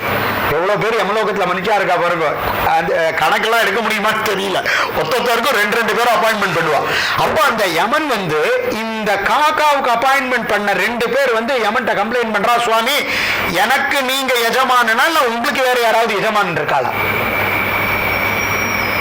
கதிசந்தீக சாஸ்தாரா, எவ்வளவு பேர் இருக்கா சுவாமி, நீங்க சொல்றதை என்னால பண்ண முடியலையே அப்படின்னு கம்ப்ளைண்ட் பண்ணி கம்ப்ளைண்ட் பாக்ஸ் ரொம்ப போச்சு. என்னன்னா இந்த புருஷோத்தம க்ஷேத்திரத்துல மாத்திரம் வரக்கூடிய ஜனங்கள் யாரும் திருப்பி யமலோகத்துக்கு வரமாட்டேங்கிறா. வேலை இல்லைன்னா சம்பளம் கிடையாதுன்னா தெரியுமா இல்லையோ? வேலை இல்லைன்னா பாராயணம் பண்ணா சம்பாவனை பண்ணுவா, உபன்யாசம் பண்ணா சம்பாவனை பண்ணுவா, ஏதாவது காலக்ஷேபம் சாதிச்சானா சம்பாவனை பண்ணுவா. சம்பாவனை இல்லாம ஜீவிக்க முடியாது. எல்லாம் ஜான் வயத்துக்குன்னா இன்ன பாடுபட வேண்டியதா இருக்கு சுவாமி. ஏதோ ஒண்ணு பண்ணி ஆகணுமே, ஊழியம் கிடையாது அப்படின்னா என்ன பண்றது? என்ன பண்ண முடியும்? இந்த மனுஷ யாத்திரை சரீர போய் தானே ஆகணும். வேலை இல்லாம போயிட்டு இருக்கு சுவாமி. எல்லாரும் உன்னுடைய சரணத்துல இங்க வர என்கிட்ட வரவே மாட்டேங்கிறா, எனக்கு வேலைக்கே ஒல கொடுத்து சுவாமின்னு புலம்பினார் யமன் புலம்பினதுமே லக்ஷ்மி சொல்றா, அதனால என்ன பண்ணுங்கோ நீங்க அப்படின்னா, என்னுடைய வேலையை பண்ண விடுங்கண்ணா. நீ வேலை பண்ணலாம், இந்த இடத்துல உன் வேலை பிடிக்காது அப்படின்னு லக்ஷ்மி பேச தொடங்கினா. தேன சம்பாவிதா லக்ஷ்மி பவதுக்க விநாசனி சுபாய சர்வலோகானாம் யமம் புரோவாச்ச லீலையா. லீலையா யமனிடத்துல பேச ஆரம்பிச்சா. யமன் லக்ஷ்மிக்கு சம்பந்தமே கிடையாது சுவாமி. யமனையும் லக்ஷ்மியும் பார்க்கவே மாட்டான். ஆனா லக்ஷ்மி யமனை பார்த்து பேச ஆரம்பிச்சாலாம். அப்பா, ஒரு இடத்துக்கும் ஒரு ஜீவனையும் சிருஷ்டிகர்த்தா பிரம்மா, ஒன்றும் சந்தேகமே இல்லை. அதே மாதிரி நம்ம வைதிகாலுக்கு தெரியும், எங்க போனாலும் நம்ம ஹோமம் பண்றதே என்ன பண்ணுவோம், அஷ்டதிக் பாலகர்களுக்கு ஹோமம் பண்ணுவோம் இல்லையா? அஷ்டதிக் பாலகர்னு 8 திக்குக்கு 8 திக்பாலகர் உண்டு. இந்திரன், அக்னி, யமன், நிருதி, வருணன், வாயு, சோமன், ஈசானன், 8 பேர் இல்லையா? அஷ்டதிக் பாலகர்கள். எல்லா திக்கிலும் பகவான் அவளுக்கு டியூட்டி கொடுத்திருக்கார். அப்பா நல்லா தெரிஞ்சுக்கோ, இந்திரன்ட்ட லக்ஷ்மி சொல்றா. என்ன சொல்றா அப்படின்னா, தன்னுடைய இடத்தை பத்தி தான் தானே பேச முடியும். பெருமாளுடைய இடத்தை பத்தி அகமுடையாள். அகமுடையாள் இல்லையா? யார் இந்த ஸ்கொயர் ஃபீட்டுக்கு அதிகாரினா அகமுடையாள். நம்ம சும்மா டம்மி. அதனால நகிரகம் கிரகமித்யாகு கிரகிணி கிரகமுச்சியதே அப்படிங்கிறது சாஸ்திரம். வெறும் கிரகத்தை கிரகம்னு சொல்ல மாட்டான், கிரகிணி கிரகமுச்சியதே. அங்க அகமுடையாள் வந்தாதான் அது கிரகம்னு பேர், இல்லைன்னா அது கிரகம் கிடையாது. அதனாலதான் பகவான் பிறக்கறச்சே கூட பாகவதத்துல என்ன சொல்றாருன்னா, வசுதேவ கிரகே சாட்சாத் பகவான் புருஷப்பரஹா அப்படிங்கிறார். வசுதேவனுடைய கிரகத்துல நான் பிறக்கிறேன் அப்படின்னார். கிரகம்னா வீட்டுல பிறக்கிறேன், வீடு கிடையாது. தேவகியின் இடத்துல பிறக்கிறேங்கிறத பகவான் கிரகம்னு சொல்ற. அப்ப கிரகம்னு சொன்னா அகமுடையாள் தான். நமக்கு புரியுற பாஷையில சொன்னா மனைவி தான், ஒய்ஃப் தான், ஹோம் மினிஸ்டர் அவாதான் இல்லையா? அதனால லக்ஷ்மி வந்தா பேசுறதுக்கு. என்ன பண்ணானா, லக்ஷ்மி சொல்றான், இந்த இடத்துல யாரும் திக்பாலகர்கள் கிடையாது. இந்த இடத்துல சிருஷ்டிகர்த்தா பிரம்மாவனுடைய வேலை பலிக்காது. சுவாமித்வம் நேக வித்யதே. இந்த இடத்துல யாருக்கும் சுவாமித்துவம் கிடையாது. எனக்கு மாத்திரம்தான் சுவாமித்துவம், எங்க ஆத்துக்காருக்கு மாத்திரம்தான் சுவாமித்துவம். சாவி அகமுடையாள்கிட்ட மாத்திரம்தான் இருக்கும், லக்ஷ்மிகிட்ட மாத்திரம்தான் இருக்கும் அப்படின்னார். நேக கர்ம பரிபாகா பிரபவந்தி கதாச்சன. அவாவா 1000 பாபம் பண்ணிருப்பா, 1000 புண்ணியம் பண்ணிருப்பா. பாபம் பண்ணவனுக்கு பாபம் தான் அனுபவிச்சானும், புண்ணியம் பண்ணவனுக்கு புண்ணியம் தான் அனுபவிச்சானும் அப்படிங்கிற சட்டம்லாம் இங்க கிடையாதுப்பா. பாபம் பண்ணவன் இங்க புண்ணியத்தை தான் அனுபவிப்பான், புண்ணியம் பண்ணவன் புண்ணியத்தை அனுபவிப்பான். அந்த மாதிரியான எக்ஸம்ஷனான ரூல் இது இல்லையா? விதி விலக்கு விதி ஆகாது. ஆனா இங்க விதி விலக்கே விதிப்பா. எக்ஸம்ஷன் இஸ் நாட் எக்ஸாம்பிள்னு சொல்லுவாள்ல, இங்க எக்ஸாம்பிளே எக்ஸம்ஷன் தான்ப்பா. அப்பேற்பட்டதாகிய க்ஷேத்திரம் யமனே ஜாக்கிரதை அப்படின்னார். அத்திர பிரவிசதாம் நாம் திரஷ்சாமபி துஷ்கிருதாம் அப்படிங்கிறார். ஒரு மனிதன் இந்த இடத்துல நுழைஞ்சுட்டான் அப்படின்னா, புருஷோத்தம க்ஷேத்திரத்தை நுழைஞ்சுட்டான்னு சொன்னா அவன் சாமான்யமானவன் கிடையாதுப்பா. தஹ்யதே ஜ்வலதாக்னிஹி தூலராசிர் யதாபிஷம் அப்படின்னார். கொழுந்து விட்டு நெருப்பு எரியச்சே பஞ்சு போனா என்ன ஆகும்? அங்க கேட்கவா வேணும்? பொசுங்கி வேணுங்கிறது கண்ணில் கூட தெரியாதுன்னா, அது போல ஜனங்கள் எப்பேற்பட்ட பாபம் தான் பண்ணிட்டு வரட்டம்பா. புண்ணிய பாபாபியாம் நிகழாபியாம் அஹர்நிஷம் அப்படின்னாரு. இவனுடைய புண்ணிய பாபம் இருக்கு பத்தையெல்லாம் ரொம்ப கடுமையானது. வாசனா க்ஷயமாகவே ஆகாது. மூட்டை மூட்டையா டன் டன்னா சேர்த்து வச்சிருக்கான். மூட்டை மூட்டையா டன் டன்னா சேர்த்து வச்சிருக்கிற பாப்ப மூட்டைகளும் க்ஷண நேரத்துல கொழுந்து விட்டு எறிகிற நெருப்புல பஞ்சு பொசுங்கிறது போல ஒரு மனுஷன் பூரி கஷேத்திரத்துல பிரவேசிச்சான்னா பாப்பம் பொசுங்கிடும் அப்படின்னு தாயார் தன்னுடைய முகத்தினால சொல்றான். அதனால யமனே ஜாகிரதை, இங்க உனக்கு இடம் கிடையாது அப்படின்னு. அத்ர சாட்சாத் புஷ்மந்தம் நீலோத்ரமணி உஞ்சலம். இங்க வந்து சாட்சாத் பகவான் இந்த ஜெகநாதர் இருக்காரு, நீலமணி பிரகாசிச்சுட்டு இருக்காரு. இங்க உன்னுடைய பாச்சா பலிக்காது அப்படின்னு திருஷ்டுவா நாராயணம் தேவம் உச்சியதே கர்மபந்தனாத். இந்த நாராயணன பூரி கஷேத்திரத்துல வந்து தரிசனம் பண்ணா நாராயணன் எல்லா விதமான பாப்பத்தையும் போக்குவார் அப்படின்னு சொல்லி அதோன்யத் கர்ம பூமூது பிரபுத்வம் யமஸ்ய சஞ்சர. அப்பா அந்நத்து இந்த இடத்தை தாண்டி உன்னுடைய வேலை பலிக்கும், இங்க பலிக்காது. நாளை இந்த க்ஷேத்திரம் 128 கிலோமீட்டர் சரௌண்டிங்ல நீ யமன் ராஜா கிடையாது, கொண்டு போறதுக்கு உனக்கு அதிகாரம் கிடையாது அப்படின்னு பகவான் இது லக்ஷ்மி தாயார் வந்து அவன் இடத்துல பேச, ஏவன் கர்ம பரிபாக்கம் சர்வேஷாம் வேத்தி கஜ்ஜகா. உனக்கு மாத்திரம் இல்லை, இந்த பிரம்மாட்ட கேட்டு பாரு வேணும். இப்பதான் பிரம்மா பார்த்துட்டே இருந்தார். ஒரு காக்கா வந்து இங்க முழுகித்து குடிச்சது பார்த்தது தோ பகவான் ஆயிடுத்து பாரு அப்படின்னு. அப்பேற்பட்டதாகிய க்ஷேத்திரம் பாது ஞாத்வா க்ஷேத்திரஸ்ய மகாத்மியம் ஸ்தௌதி தேவம் கதாதரம். அது மாத்திரம் கிடையாது, பிரம்மதேவன் சிருஷ்டிகர்த்தா ஸ்திதிகர்த்தா லயகர்த்தா மூணு பேருமே. நீ என்ன சொல்றான்னா லக்ஷ்மி பார்த்துக்கோ, பிரம்மா பார்த்திருக்கார் காக்கா கதை குழந்தையிலேருந்து தெரியும் இல்லையா, கதையை மாத்தணும். இனிமே புருஷோத்தமனுடைய காக்கா கதை தான் எல்லாருக்கும் சொல்லணும். காக்கா வடை சுட்ட கதையை மாத்தி காக்கா புருஷோத்தம கதையை மாத்தணும் இல்லையா? நம்மளுடைய பாட புஸ்தகங்கள்லயோ கதையிலயோ எவ்வளவு அழகா இருக்கு இந்த காக்கா கதை. இந்த காக்கா கதையை மாற்ற வேண்டியது தானே. நீலமேகவர்ணனுடைய காக்கா கதையை மாத்திட்டா இன்னும் அழகா இருக்கும். அப்படி அவர் இந்த காக்கா கதையை வந்து பிரம்மதேவனுக்கு தெரியும், காக்கா எப்படி பகவான் ஆச்சுன்னு. போராததுக்கு இந்த கதையை யாரு சொல்றாங்க? பரமேஸ்வரன் இந்த கதையை எப்பொழுதும் சொல்லிட்டே இருக்கான்பா, அவனுக்கு இந்த கதையை தெரியும். புருஷோத்தம மகாத்மியத்துல பரமேஸ்வரன் சொல்லிட்டே இருக்காங்க, ஸ்தௌதி தேவம் கதாதரம். கதாதரன் இந்த ஸ்தோத்திரத்தை எப்பொழுதுமே புருஷோத்தம மகாத்மியத்தை சொல்லிட்டே இருக்கான்பா. தத்வசம் கந்தும் உச்சிதா நேஹ திஷ்டந்தி ஜந்தவாஹ வைவஸ்வத வசந்தியத்ர ஜீவன் முக்தா முமுக்ஷவஹ. தத்வசம் கந்தும் உச்சிதா ந இஹ. இங்க வந்தவனுக்கு நீ பிரவர்த்திக்க கூடாது. ஜந்துக்கள் மனிதர்கள் மாத்திரம் கிடையாது, ஒரு கொசு பூரி கஷேத்திரத்துல வந்தாலும் அதை கொண்டு போறதுக்கு யமனுக்கு அதிகாரம் இல்லை அப்படின்ட்டான். இஹ அப்படின்னர் அண்டர்லைன் பண்ண வேண்டியது.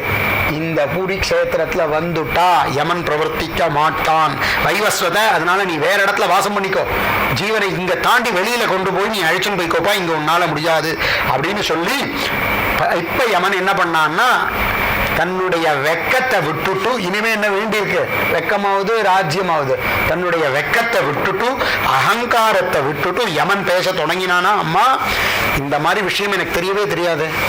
ஆமா, தெரியாம இருக்கணும் தான் பகவான் இப்படி வச்சிருக்காரு. இந்த க்ஷேத்திரத்தினுடைய மகாத்மியத்தை தெரியாம இருக்கணும் தான் வச்சிருக்கார். இனிமேதான் இதை பிரகாசம் பண்ண போறார். யஸ்ய ஸ்வரூபம் வேதாஸ்ய நச்ச வேத்தி பிதாமகா. யமன் சொல்றான், எந்த பகவானுடையதான ஸ்வரூபத்தை வேதத்தினாலேயே சொல்ல முடியலையோ, எந்த பகவானுடையதான ஸ்வரூபத்தை பிரம்மாவானாலே சொல்ல முடியோ, என்னால் அறிய முடியுமா என்ன தாயார்? அதனால நீங்க தான் எனக்கு அனுகிரகம் பண்ணணும் அப்படின்னு சொன்னதுமே அந்யத்ர பந்ததோ விஷ்ணு.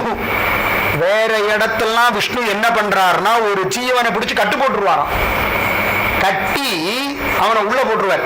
இந்த கர்மத்துல கட்டி போட்டு சுத்தி பிறந்து பிறந்துங்கிற ஒரு கட்டுல அவனை வச்சுடுவாராம் இந்த பகவான் விஷ்ணு. வேற எல்லா இடத்துலயும் அந்யத்ர பந்ததோ விஷ்ணு சொல்றது யாரு? லக்ஷ்மி.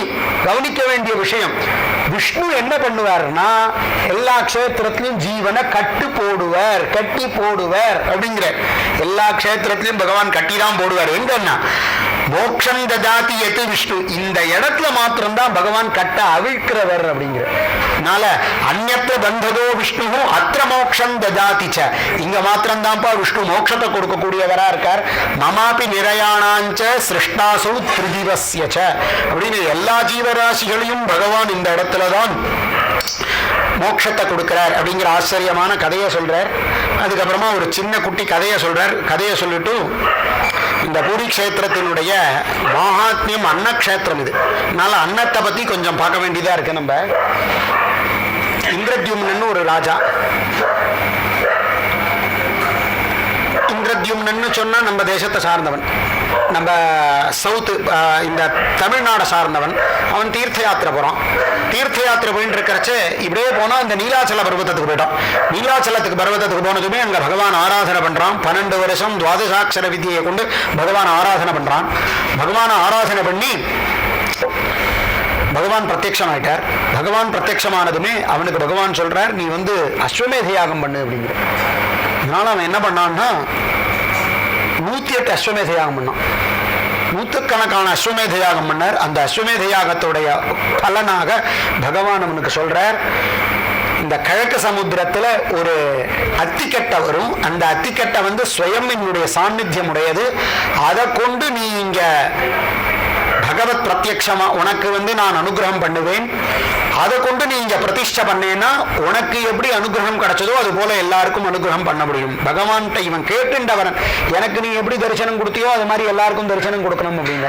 அப்ப நீ அஸ்வமேத யாகம் பண்ணு. அப்ப கிழக்கு சமுத்திரத்துல ஒரு அத்திக்கட்டை வரும். அந்த அத்திக்கட்டையை கொண்டு 4 ரூபம் விஸ்வகர்மான்னு ஒருத்தர் வருவார், அவரை கொண்டு பண்ணு. பிரம்மதேவனுடைய சகாயத்தை கொண்டு நீ இந்த அத்திக்கட்டையினால ஒரு ரூபத்தை பண்ணு, இந்த மாதிரி பிரதிஷ்டைகள்லாம் பண்ணுன்னு பகவான் சொன்னதுமே அதே போல அவன் யாகம் முடிஞ்சது. பகவான் சுப்பிரசன்னனாரார். கிழக்கு சமுத்திரத்திலேருந்து அத்திக்கட்டை வந்தது. ஒரு கட்டை, அந்த அத்திக்கட்டையை 4ஆக கொண்டு, ஒன்னு சுதர்சனன், ஒன்னு பலபத்ரன், ஒன்னு சுபத்ரா, ஒன்னு பகவான், இப்படி 4ஆக பிரதிஷ்டை பண்ணார். பிரம்மதேவருடைய துணையை கொண்டு விஸ்வகர்மாவால கோவில கட்டப்பட்ட அந்த கோவில் சாதாரணமான கோவில் இல்லை, விஸ்வகர்மாவால் கட்டப்பட்ட கோவில். எப்படி இருக்கு பாருங்க, ஏறச்சவும் இறங்குறச்சவும் பார்த்தா ஆச்சரியமா இருக்கு. அதுல ஏற முடியுமா? அப்படி அந்த சங்கிலி மாதிரி இருக்கு. என்ன ஆச்சரியமா கட்டியிருக்கா அந்த கோவில்லாம். அந்த கோவில் அப்பேற்பட்ட பிரம்மாண்டமான கோவிலாவா கட்டி கும்பாபிஷேகங்கள்லாம் பண்ணி வேத பாராயணங்கள்லாம் பண்ணாருங்க. அந்த மாதிரி வேத பாராயணங்கள்லாம் ஏற்பாடு பண்ணி வைஷ்ணவர்களை கொண்டு அந்த பிரதிஷ்டையெல்லாம் பண்ணி சொல்றார்.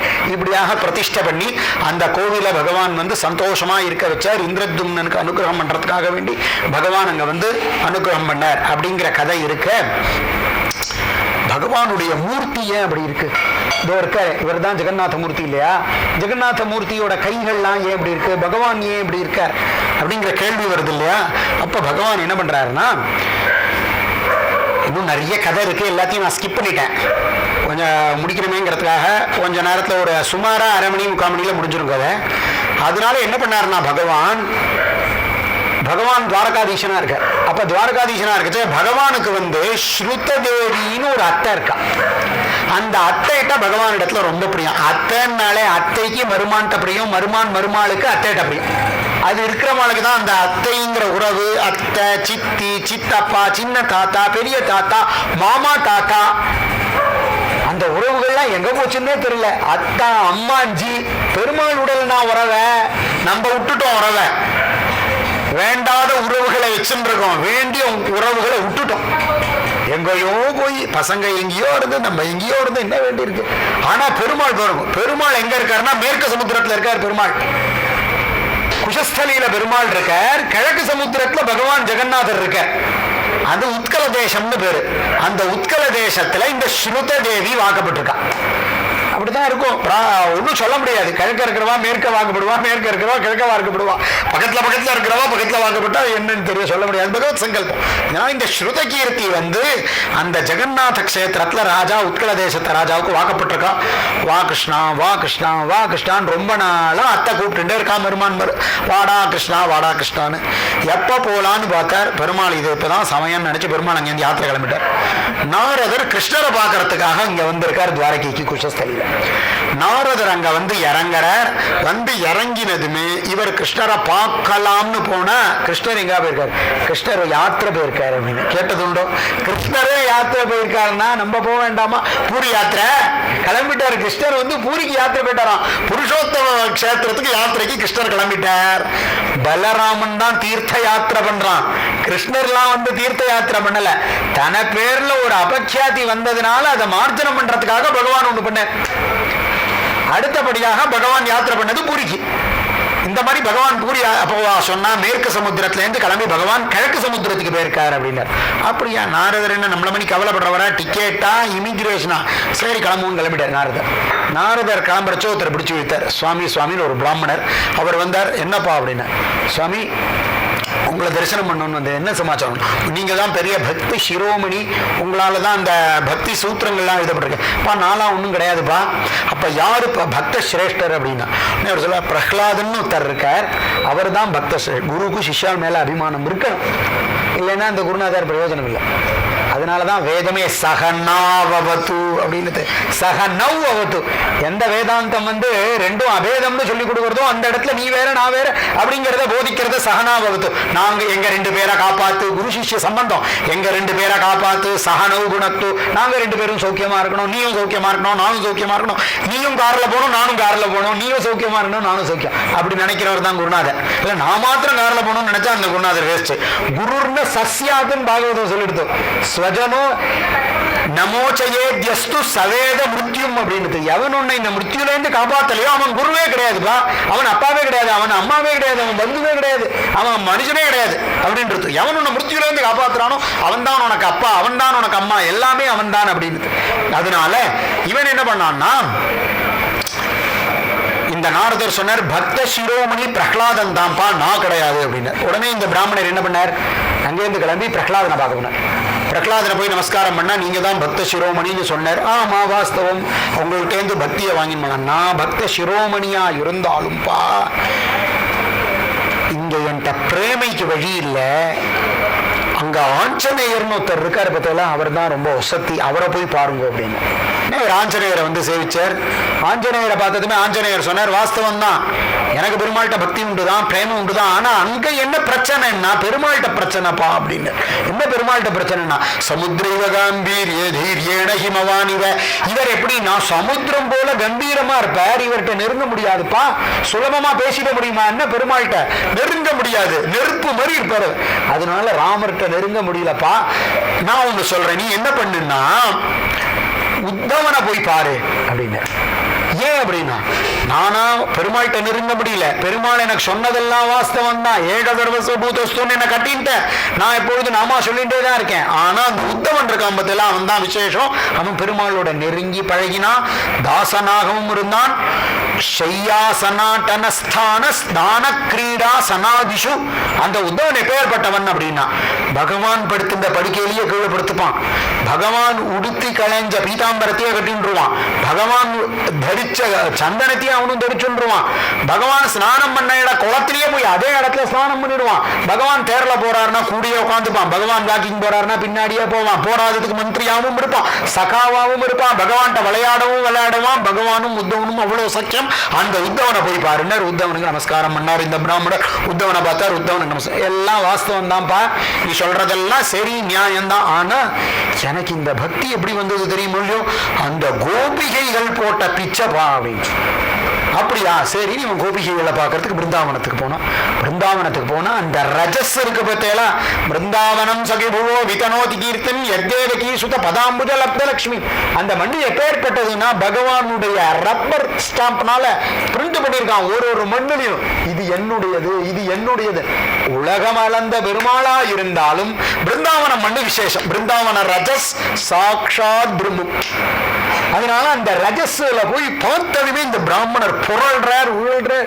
ஆஹா, எனக்கு பக்தி கிடைக்காதா அப்படின்னதுமே அங்க பார்த்ததுமே கோபிகைகளை, நீ அந்த கோபிகைகளால தான் எனக்கு பக்தி கிடைச்சதுன்னு. கோபிகைகள் எல்லாம் இவ்வளவு சுலபமா தரிசனம் கொடுக்க மாட்டான், இருந்தாலும் பரம கிருப்பையினால இவன் மேல் கிருப்பை கொண்டு இவனுக்கு தரிசனம் கொடுத்தார். தரிசனம் கொடுத்ததுமே அந்த கோபிகைகள் சொன்னா, உத்தவன் சொன்னதெல்லாம் வாஸ்தவம் தான், ஆனா இந்த பக்தி எங்களுக்கு பிரேமை எங்கள்கிட்ட வரல, சாட்சாத்தா ராதாதேவியினிடமிருந்து வந்தது அப்படின்னா, ராதாதேவியினிடமிருந்து வந்தது அப்படின்னாலாம். இதை கேட்டார் இந்த பிராமணர், ராதாதேவியினிடமிருந்து வந்தது அப்படின்னதுமே, எப்படி ராதாதேவியை பார்க்கறது அப்படின்னதுமே, ராதாதேவியை எப்படி பார்க்கறதுன்னு நாங்களே ராதாதேவியை பார்க்கல, அவ உபதேசம் பண்ணா, அந்த உபதேசத்தை வச்சுட்டு எங்களுக்கு இப்பேற்பட்ட அனுகிரகம் கிடைச்சது, அதனால நீங்க ராதேட்டேல் தான் வாங்கணும் அப்படின்னதுமே எல்லா கதையும் கொண்டு போய் நாரதர்கிட்ட சொல்லி காலை பிடிச்சு இழுத்தான். சுவாமி எங்க போறேன் அப்படின்னு. அப்ப அவர் சொன்னார், ராதாதேவியை பார்க்கணும். ராதாதேவியா இது வரைக்கும் நான் பார்த்ததே இல்லப்பா அப்படின்னார் நாரதர். நாரதருக்கே துர்லபமா, பக்தி சூத்திரம் எழுதிய நாரதருக்கே துர்லபம் ராதாதேவி.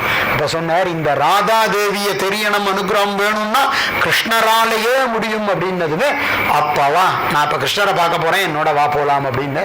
உடனே இவரும் கிளம்பி கிழக்கு சமுத்திரத்துக்கு கிருஷ்ணர் யாத்திரை பண்ணிட்டார் இல்லையா, அங்க கிருஷ்ணர் யாத்திரை கிளம்பி மேற்கு சமுத்திரத்துல இருந்து கிழக்கு சமுத்திரம் போயாச்சு. கிருஷ்ணர் என்ன வெறுமையா போவார் யாத்திரைன்னா, நம்மளே சாமான் செட்டோட கார்ல எல்லாத்தையும் பந்தோஸ்தா தானே போவோம். அப்ப கிருஷ்ணர் என்ன பண்ணார்னா, பட்டமகிஷிகளோட, ருக்மிணியோட, அக்ரூரரோட, உத்தவனோட, பலபத்ரனுடைய, சுபத்ராவோட எல்லாரையும் அங்க போயிட்டேன். உத்கல தேசத்துக்கு கிழக்கு சமுத்திரத்துக்கு கிருஷ்ணர் யாத்திரை போயாச்சு. அங்க போனதுமே இந்த ஸ்ருத கீர்த்திக்கு பரம சந்தோஷம். ஸ்ருதி அவையெல்லாம் அத்தக்க மருமான வரவழைச்சு ஒத்தொத்தருக்கும் தனித்தனி அரண்மனை, அவ்வளவு ராணி தானே, பட்ட மகிழ்ச்சி தானே, அதனால ஒத்தொத்தருக்கும் ஒரு அரண்மனை கொடுத்தா, அவளுக்கு சௌக்கியமான ஏற்பாடு பண்ணி வச்சா. அங்கிருந்து இவர் யாத்திரை போய் அங்க சேர்ந்ததுமே கொஞ்ச நாள்ல இந்த நாரதர் வந்ததுமே பரம சந்தோஷம் கிருஷ்ணருக்கு. நாரதரை பார்த்தார், எங்கப்பா வந்த நாரதா அப்படின்னு. உங்களை தரிசனம் பண்ணலான்னு வந்தேன், சௌக்கியமா எல்லாம் குசல பிரச்சனைலாம் விசாரிச்சுட்டு கூட வந்திருக்காரே, இவர் யாரு இந்த பிராமணர் அப்படின்னு. இவரா அப்படின்னு இந்த ஆன கதையை எல்லாத்தையும் சொல்லிட்டு, இந்த மாதிரி அவர் ராதாதேவிய பார்க்கணும்னார்.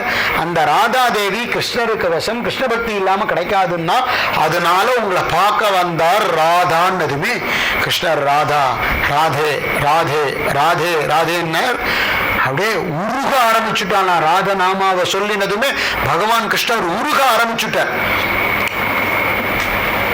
உருக முடியுமா என்ன? உருக முடியுமா? உருகினாராம். நீராய் அலைந்து கரையா உருக்குகின்ற நெடுமாளு அப்படின்னு. நீராய் அலைந்து கரைய உருக்குகின்ற நெடுமாலேன்னு ஆழ்வார் சாதிச்சார் இல்லையா. அப்படி நீர் உருகி கரைஞ்சு போன பெருமாள்னா அங்க பார்க்கலாம். சாதிச்சது வேற எந்த இடத்துல, வேற பெருமாள் அவருக்கு அப்படி காட்சி கொடுத்தார். ஆனா இருக்கிற பெருமாள் புரியல. அப்படி பாருங்க, இங்க பார்க்கலாம். அப்படியே கரைஞ்சு போயிட்டார். முகம் கரைஞ்சு, உடல் கரைஞ்சு, அங்கங்கள்லாம் கரைஞ்சு, இப்படி அவர் உருகிறத பார்த்ததுமே இவர் என்ன பண்ணார்னா, கிருஷ்ணா கிருஷ்ணா கிருஷ்ணான்னு பலபத்ரன் அவர் கரையிறார். அப்பா கிருஷ்ணான் இவர் கரையிறத பார்த்து சுபத்ரா, அப்பா அண்ணா தம்பிகள் இப்படி கரைஞ்சு போறாளே, உருகிறாளே அப்படின்னு அந்த சுபத்ராவும் கரைய, நாரதர் இது என்னடா ஆச்சு, இப்படி மூர்த்திகள்லாம் கரைஞ்சு உருகிறது அப்படின்னு பார்த்து, இந்த பக்தியில உருகிறதேன்னு அவர் பார்த்து அவர் என்ன பண்ணாருன்னா, உடனே ஒரு டிராமா போட்டேன், இல்லைன்னா சரி பண்ண முடியாதுன்னு என்ன பண்ணாருன்னா, ருக்மிணி வந்திருக்கா, உத்தவன்லாம் வந்திருக்காங்க, ருக்மிணியை கூப்பிட்டு ராதாவேஷம் போட்டார். அஷ்ட மகிஷிகளை பிருந்தா அஷ்ட சகிகளை மகிஷிகளை அஷ்ட சகியாக பண்ணா, தோ கிருஷ்ணா ராதை வந்துட்டா பாரு அப்படின்னதுமே கிருஷ்ணர் அப்படியே உருகிறத நிறுத்தினர். ராதைன்னு நினைச்சுட்டாரு ருக்மிணிய. அதனால என்ன பண்ண ஆரம்பிச்சார்னா, அந்த சமுத்திர கரையே யமுனா தீரமாக நினைச்சு, அஷ்ட மகிஷிகளையே அஷ்ட சகியாக நினைச்சு, ருக்மிணியே ராதாவாக நினைச்சு அங்க ஒரு ராசம் பண்ணாராம். அதனால பக்தாள்லாம் சொல்லுவா, பூரி கஷேத்திரத்தை குப்த பிருந்தாவனம்னு சொல்லுவா. இதை பார்த்ததுமே பெருமாள் உருகிற பெருமாள், நெடுமாள், அங்க அப்படி உருகி நிக்கிற நெடுமாள் இந்த பூரி பகவான் அப்படியாக நின்னார். அப்படின்னதுமே இப்படி ஆச்சரியமான அந்த பெருமாளுடைய மகத்துவங்கள்லாம் எண்ணற்ற கதைகள், எண்ணற்ற பக்தர்களுக்கு பெருமாள் அனுகிரகம் பண்ணார். அப்படி பெருமாள்ல நிறுத்தி வச்சார் நாரதர், இல்லைன்னா இன்னும் உருகி போயிருப்பார்.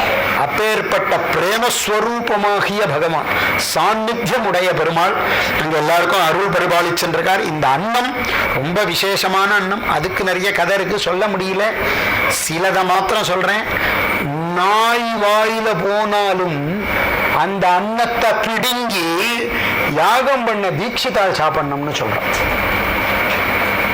அப்ப அந்த பிரசாதத்தினுடைய மகத்துவம் எப்பேற்பட்டது.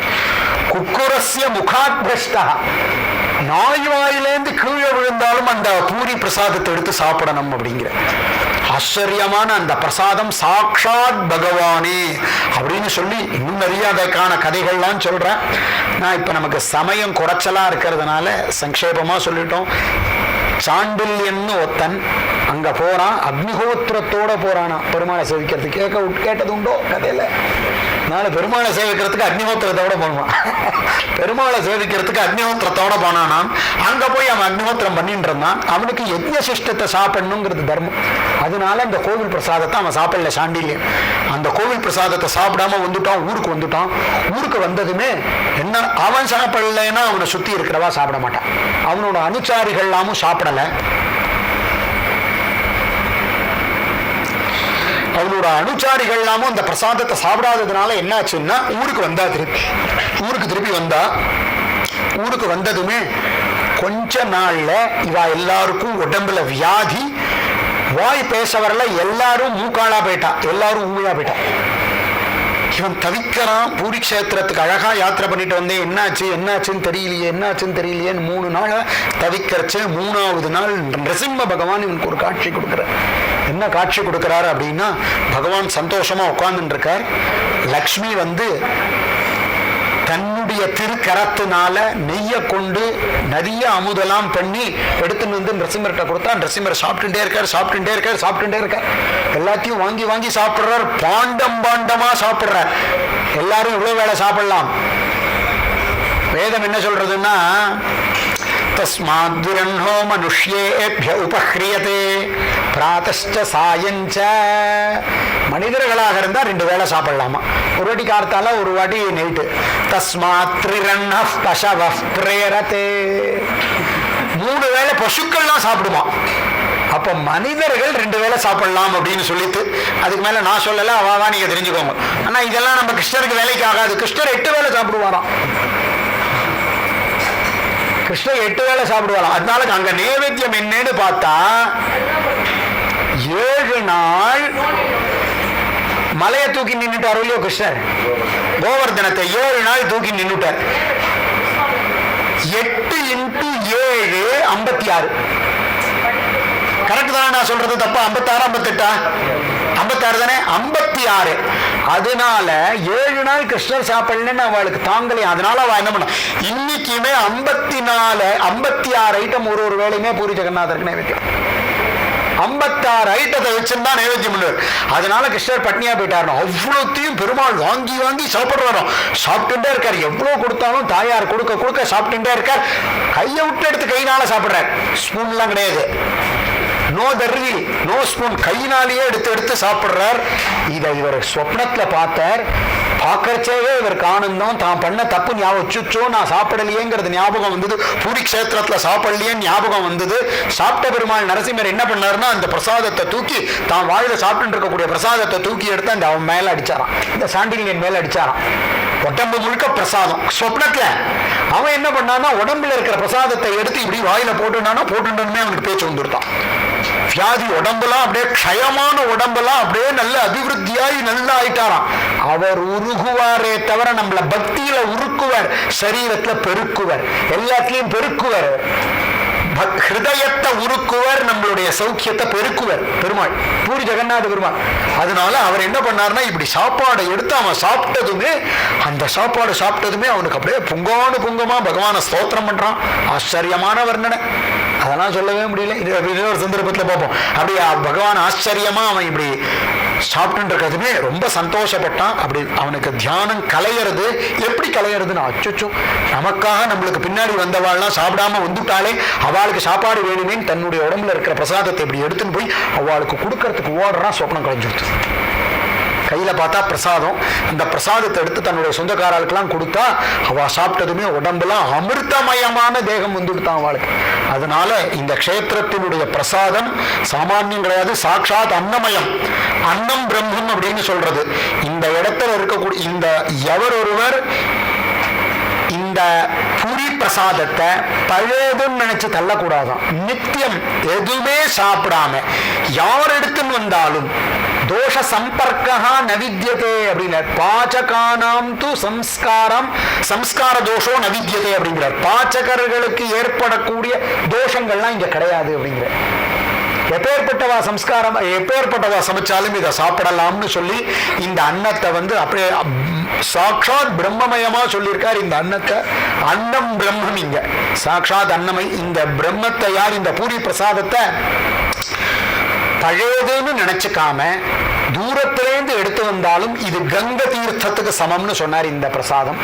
இதை பரியுஷித்த தோஷம் கிடையாது, பழையது தோஷம் கிடையாது. ஒருவா ஜலம் சாப்பிடாம எவன் ஒருவன் நித்தியம் இந்த பூரி பிரசாதத்தை சாப்பிட்டுட்டு அப்புறம் சாப்பிட்றானோ அவனுக்கு மோட்சம் நிச்சயம் அப்படின்னார்.